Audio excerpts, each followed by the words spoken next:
Where am I going? I don't know. As I'm walking, I'm searching for something.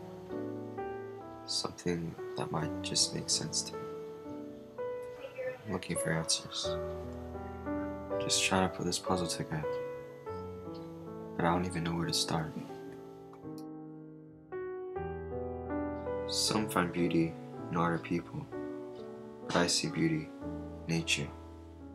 I have seen things most people haven't seen before, or have done things they only dream of doing.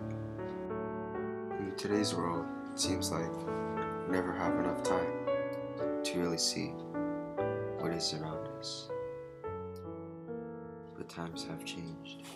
It seems that our lives have become dependent on technology. The thing is, we just don't appreciate the beauty of nature the way we used to.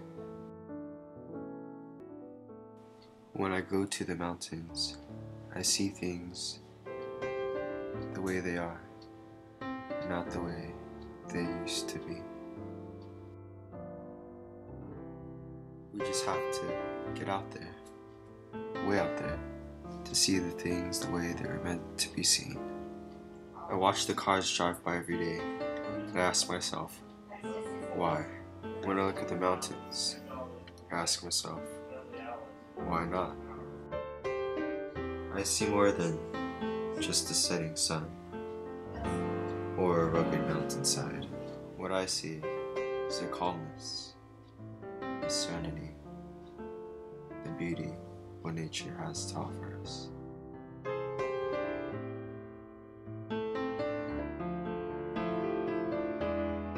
Beauty is nature. Nature is beauty.